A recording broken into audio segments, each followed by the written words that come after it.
You have been sold a lie. We were told that a free-spirited bohemian lifestyle, waking up to an ocean view, brewing coffee in a fully equipped van, was the new frontier of minimalist living, an intentional choice of the modern nomad. But the data tells a very different story. While mainstream media filters this trend through the warm lens of Instagram, the physical world reveals a stark, mechanical breakdown. We went to Bristol, the self-proclaimed capital of caravans in the United Kingdom, and what you notice, there are things that shouldn't exist in the sixth largest economy in the world. Hundreds of vehicles, from rusty, windowless trucks to dilapidated trailers, lined up in tight, stagnant rows along the roadsides. This isn't a deliberate departure from consumerism. It is the visible endpoint of a systemic abandonment. You are witnessing forensic evidence of a fracturing economic structure. The physical reality on these streets, the smell of waste, the condensation on single-pane metal walls, the strategic parking to evade enforcement, is not an aesthetic. It is a forensic detail of a quiet transformation. While official city statistics might only register about 600 to 800 people living this way in Bristol, the legwork shows this is merely the legible tip of a vast, submerged problem. Our observation counted 107 distinct, spontaneous parking spots, stretching from the opulent million-pound streets bordering Clifton Downs Park to the skeletal remains of abandoned industrial zones. All of them are packed. The core diagnosis is straightforward. 90% of the people inhabiting these mobile coffins do not wish to be there. They occupy these cramped spaces, which lack electricity, running water, and even basic societal respect, because the alternative is complete exposure. The systemic consequence is that a roof over one's head, the most fundamental human right, has been quietly reclassified into a cruel luxury, available only to those unimpacted by the data points mainstream economics ignores. Mainstream commentary often tries to detach this anecdotal observation from the broader economic engine, framing it as a local anomaly or a choice made by the lazy. But a forensic analysis of the data undercuts that moralizing narrative immediately. When you look at the numbers, you are looking at a calculated devourment of the working population. Consider this hard fact. In the period from 2024 to 2025, rental prices in major English cities did not rise, they skyrocketed, increasing by 10% to 18%. Simultaneously, real wages evaporated under the heat of rampant inflation. We were told that a 60-hour work week and personal sacrifice were the keys to stability. But the system is failing its own producers. Many workers who used to dedicate themselves to the point of burnout to pay for damp and moldy houses are now found in these vehicles. The structural cause is a ruthless market mechanism. When a landlord decides to renovate to push the price even higher, the old tenants are simply evicted, no pity, no compensation. With energy prices rising by up to 300% compared to just 3 years ago, and council tax imposing a burden of thousands of pounds annually, even those who were once considered stable are being squeezed out. This is not the failure of lazy individuals, it is the designed outcome of decades of housing privatization. Social housing is now rare, burdened with waiting lists that often exceed 10 years. For 80% of people under the age of 40 in the UK, the dream of homeownership is not a deferred plan. It is a closed concept, a pure luxury. They are trapped in a consumer credit loop laden with debt. To be blunt, they are not homeless because they are lazy. They are homeless because they are poor within an excessively expensive and indifferent system. This evidence forces a serious question about the long-term viability of this prosperity, and whether the entire structure is merely a bubble waiting to burst. And this is only the beginning of what the data reveals. The machine that once produced wealth is now producing an entirely new class of invisible people. This is the structural force driving the decline, an administrative and economic architecture that erases individuals the moment they can no longer afford the cost of a fixed address. We are told that a modern country with a meticulous data-driven administration allows tens of thousands of people to live right on the sidewalks as a temporary glitch. But the truth is more systematic. If you do not possess a postcode, you do not exist within the management system. You have no voting rights, no tax records, and to the state apparatus, you become a distorted figure, an administrative ghost. A rigorous cross-referencing of independent research reveals the exact dimensions of this erasure. A joint study by Crisis and Heriot-Watt University uncovered that up to 208,600 households in England have fallen into hidden homelessness. Within that massive cohort, the specific group forced to live in vehicles is estimated to range anywhere from 30,000 to 180,000 people. This massive statistical gap exists because the government does not count those it does not wish to support. For a family trapped inside this statistical void, it means their children are quietly locked out of the local school system before the term even begins. This address trap operates as a deadly closed loop.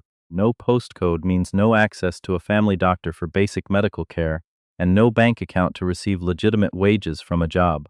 The physical consequence of this bureaucratic omission is severe.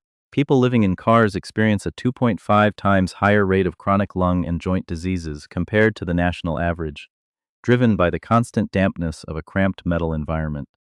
For an individual working a 12-hour shift, this means returning every night to a freezing cabin that actively accelerates their physical deterioration.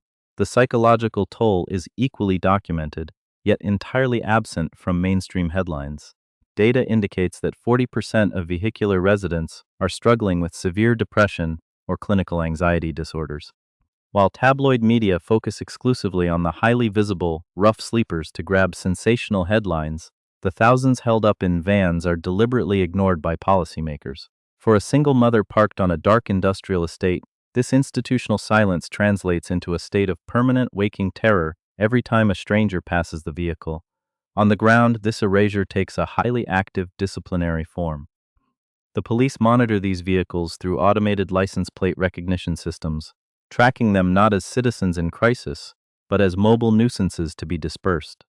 Because of the administrative procedure regarding local connection, an individual must keep moving constantly just to avoid ruinous fixed penalty notices. For a courier driver using his vehicle as a fortress of survival, this structural wall means he can never park long enough in one district to successfully establish a claim for local housing support. To understand how this feels on the concrete, you have to look at Greenbank Boulevard, an industrial stretch where the vehicle rows are deepest. There we met Marcus, a 52-year-old heavy goods vehicle mechanic who spent 30 years maintaining the very infrastructure that has now rejected him. Following a no-fault eviction and a 110% increase in his energy bills, his wages could no longer stretch to cover both food and a damp one-bedroom flat. He now lives inside an old Mercedes panel van, the interior smelling of industrial grease and portable gas heaters. Marx points to a fresh council warning notice taped to his wing mirror and notes that after paying taxes since 1990, the state now communicates with him exclusively through threats of asset destruction. This constant displacement creates a self-perpetuating loop. The local authorities push the vehicles into the next borough pushes them back, and no data is captured to justify a budget allocation. The social safety net is no longer a safety net. It has been transformed into a tattered filter that only catches the easiest, most conventional cases, while letting the most vulnerable sink straight to the bottom. For the person behind the wheel, this means society has decided it is cheaper to make them invisible than to make them secure. The failure of the welfare net is not accidental, nor is it a consequence of a sudden, unpredictable crisis. The decline we are observing on the streets of Bristol and London is not random. It follows a precise mechanical pattern that has already played out across other deindustrialized zones of the Western world. It is the predictable trajectory of a system that prioritizes real estate valuation over human utility, treating shelter as a financial asset rather than a biological necessity. And this structural unraveling is merely the prelude to how the state chooses to enforce order when its primary institutions completely break down. A profound paradox now sits at the heart of this crisis. The decline is entirely visible to anyone walking these streets, yet it is completely denied by the official narratives of economic stability. We are told that the country's position as a leading global economy is secure, a metric of enduring national strength. But on the ground, the physical evidence of structural decay is everywhere. This denial creates a deep disconnect between what citizens observe daily, the growing rows of rusting mobile homes parked outside elementary schools and public parks, and what the state validates through its macroeconomic reporting. This institutional blind spot has created a severe chilling effect across both the administrative and social landscape. Bureaucrats and municipal workers increasingly operate under an unspoken pressure to spin the data, framing a desperate survival mechanism as a lifestyle choice or an eco-conscious housing alternative. Independent researchers face significant barriers. The true scale of vehicular homelessness remains obscured because public bodies utilize rigid definitions that intentionally classify people in vehicles as transient rather than roofless. For the individuals behind the wheel, this means that even speaking out about their living conditions risks inviting immediate disciplinary action from local councils rather than triggering an offer of social support. When you look closely at the mechanics of this official silence, you realize it is a calculated effort to preserve a fragile illusion of prosperity. The state budget is not exhausted. Rather, it is being funneled into reactive, short-term measures that mask the underlying structural failure. Local authorities spend millions of pounds annually on private bed and breakfast accommodations and temporary emergency hotels, paying up to £200 per night for single rooms that offer no long-term stability. This is a highly lucrative industry built upon the misery of the displaced, where public funds are converted directly into private profit while the actual construction of permanent, affordable social housing remains entirely stagnant. The introduction of aggressive legislative measures, such as the Police, Crime, Sentencing, and Courts Act, has effectively criminalized the mere act of trying to survive without a traditional home.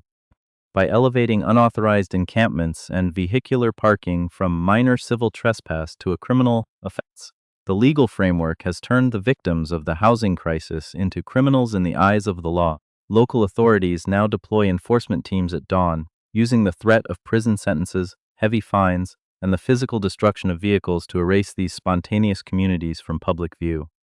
For a family living in a van, this means their entire domestic existence can be towed away and crushed at a scrapyard simply because they cannot afford the cost of a fixed address. The broader implications of this ongoing displacement stretch far beyond the borders of Bristol or London. If this structural trend continues unchecked, it will signal a fundamental collapse of the social contract that has underpinned modern society for generations.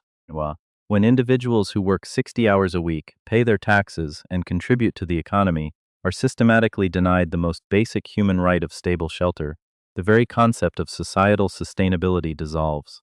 We are projecting a future where a massive, permanent underclass is forced to live in a state of perpetual mobility, entirely excluded from healthcare, education, and the democratic process due to the simple lack of a postal code. This systemic unraveling raises an uncomfortable truth about the trajectory of wealth and human value in the modern world. We are witnessing the rise of an environment where real estate speculation and asset inflation are valued more highly than the lives of the citizens who keep the infrastructure running. The tattered welfare net no longer catches those who fall. It merely pushes them further into the margins, transforming vibrant communities into invisible, mobile slums. If a wealthy nation can normalize this level of systemic deprivation on its primary streets, it forces us to look into a mirror and ask a final disturbing question. When a society decides that an entire segment of its working population is no longer worthy of a place to live, has the civilization itself already collapsed from within?